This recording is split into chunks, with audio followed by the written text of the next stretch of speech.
It was on the 11th day of the 34th month, in the year 3498 AZ, when a young elvish man looked at the wall in front of him. He often gazed upon the legendary elvish fighter Jablena II. He often wondered what he was like. He had heard tales, but never in a million years believed them. In the moment of his 32nd year, when he could see the wand in front of him, he was anxious, because the night before he had re-varnished the legendary wand with the elvish fighter. The wand was long, with a mahogany handle, with a smoky quartz embedded in the butt of the wand.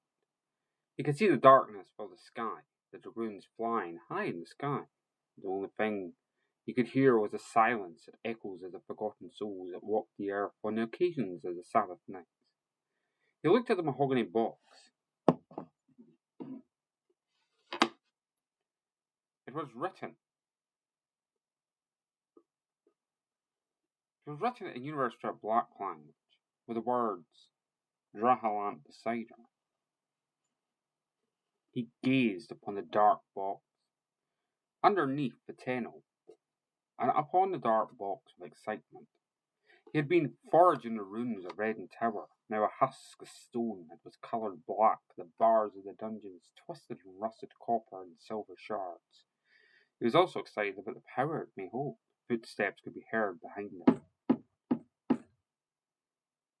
A man with a staff had a skull shrunken tied on a rose quartz point and several crooked talons that surrounded the stone.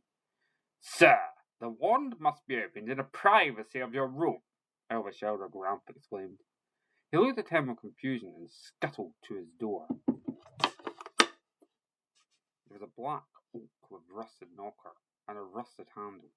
He steadily turned the handle, and then with a creak opened his door. He could hear the footsteps next to him. He walked in his room and closed the door with a silent tap. The silence of his room was soothing, the crackling fire and burning orange and red with yellow flames, mesmerizing him with intrigue. He placed the box on his desk. He grasped the lid, then creaked it open. It had some form of black paper in it. He grasped the paper, then gazed upon the wand, and gently held it. He could see the varnish had worked that once dark oak handle gleamed. He held the shaft, and that was carefully turned and into small balls that all joined into an etched part that was bound in gold. It is written in legend that I am truly destined for you, Gabriel exclaimed with happiness. He heard a knock on his door. Raiden, what is your problem? A small woman shouted, her voice, as hoarse as an older woman, trying to be heard amongst a crowd of high-pitched people. She was his mother. She was a Wiccan. She followed the work of Gardner, the famous warlock of many years. She shouted again, Have you been in there fucking about with a cursed wand again? She exclaimed, impatient this time. Yes, but I've worked on it, he exclaimed excitedly at the thought. She opened the door and ran up to him with a hug. She was holding her wand of Tenno's talon. She held the white-handled wand with a crooked shaft in her hand. She looked at him with a smile, then laughed. You know everybody's talking about the wand. Oh, they're all psyched to see it work. Why? Exclaimed Ron, confused. The man that wielded the wand was Jablena Fellet, a legend amongst the walkers in the snack, she exclaimed, excited again. He looked at the wand and then looked at the woman in front of him. She was tall, with long blonde flowing hair. Her eyes were maroon with a small trimmed eyebrow. She wore a tunic that was white. There was an emblem of a leaf on it. The leaf was golden with a skull around it. The shoes were leather with a golden clasp in the shape of a heart. His clothes were green with a gold-leaf tunic. He had brown eyes, his nose was petite, his teeth were white. He looked at her with a smile, then showed her the box. No one expected you to find the wand after the 10-year search. That you had? She exclaimed with happiness. Well, it was a long search, but beneath the floors of the dungeon it was there, he exclaimed back with a grin. They looked at each other, heavy footstep could be heard. It was a master Grant, his staff hitting the ground as he walked slowly towards the door. It was his usual nighttime call. He gave a heavy knock on the door. "Hello, Rand, Frida. Now tell me, where's this legendary wand?" he exclaimed happily. Rand looked at him with a smile. "Here, sir, would you like to hold it?" He stepped back in fright. He looked at him again. "That is not a toy. Its power is real," he exclaimed with a noise. Then smiled at the man or woman that finds it is destined to use it, he exclaimed again. Then he walked out the door, his heavy footsteps and staff banging off the floor. They looked at each other with confusion and laughed. Well, he's a bit of a scaredy cat, Rand.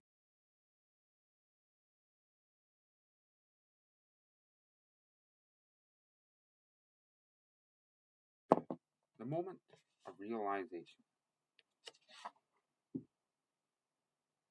It was that night he gazed upon the wand box, and with a thud, the lid creaked again. He could see the wand begin to whisper as the light shined through the smoke. "Find the beryllium," hissed the mahogany wand. He jumped out of his bed, then looked around.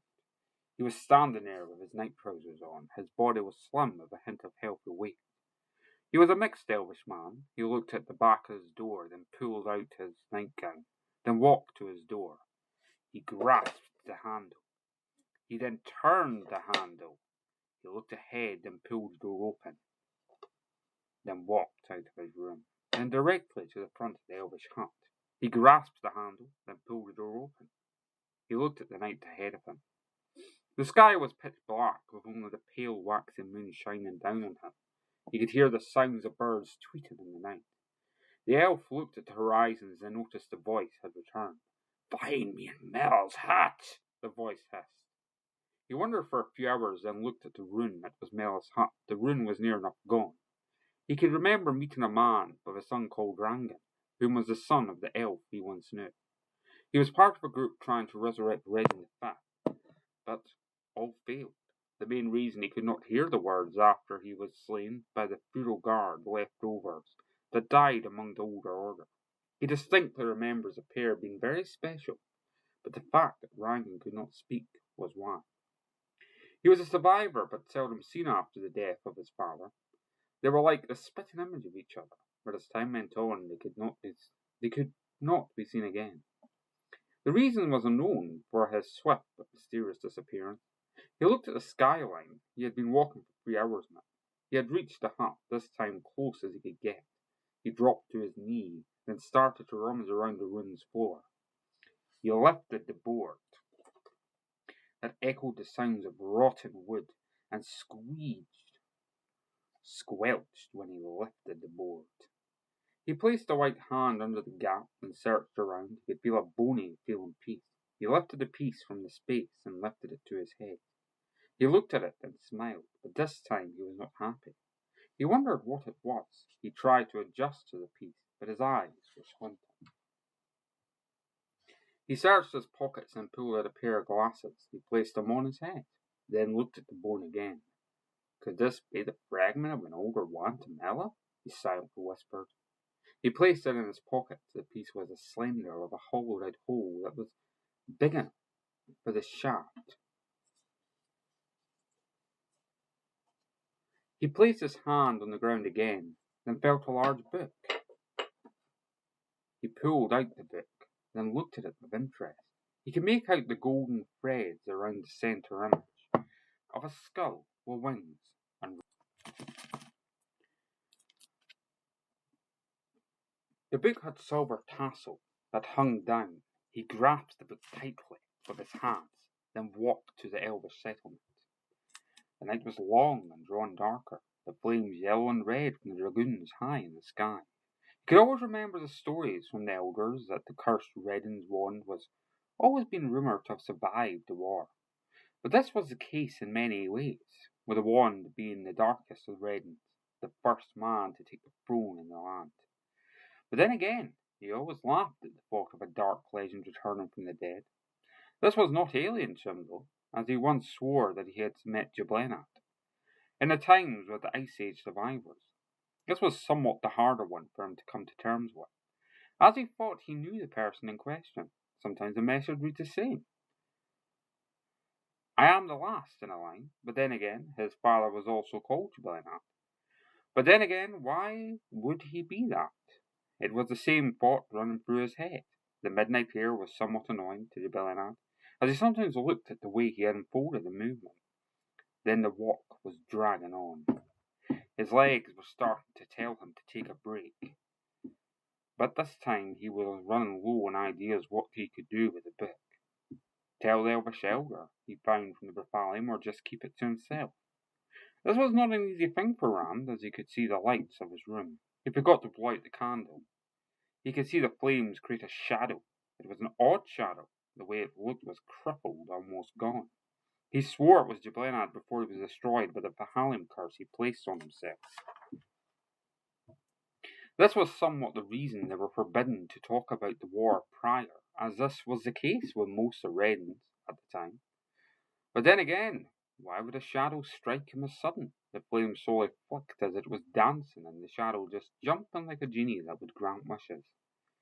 Destroy me